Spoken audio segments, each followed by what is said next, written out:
non-negotiable checklist item, or maybe like two items or so before they actually are pull the trigger and wire the funds, what would those be?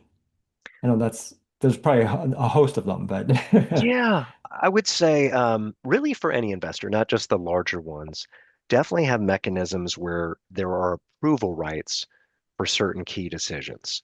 Although the sponsor is going to want to have almost absolute authority to handle the business affairs of the LLC, there should be certain things like sales, refinances, and so on that at least a certain percentage of the investors have to approve because they want to be able to have some control over what happens to their investment.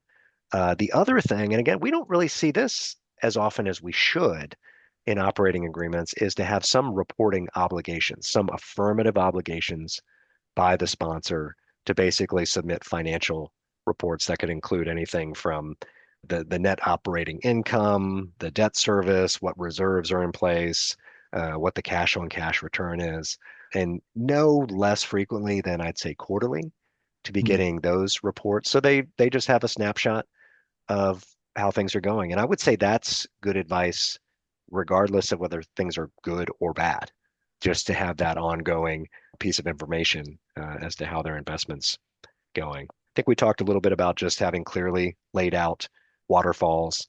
And I know we've talked about capital calls as well. One other thing that we tend not to see, but might not be a bad idea, is to also have designated in perhaps the operating agreement who the investor representative could be that could interface with the sponsor regarding certain key decisions, because it may be a little too cumbersome to have 35 different investors interfacing with the sponsor.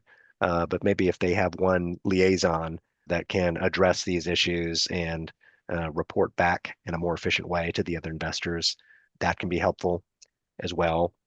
And then I think really one of the last things that's significant that investors can insist upon is to have a reputable CPA that basically is Yep. preparing the books for any audits, annual reviews as well, because you just want to make sure that you have a credible third party professional that's preparing those that information and those documents as well.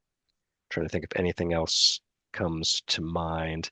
And then probably one of the last things that's would be helpful, and I think I touched on it before, is having a provision where basically you can remove the manager for cause, what the criteria is for that, what the mechanisms are for that.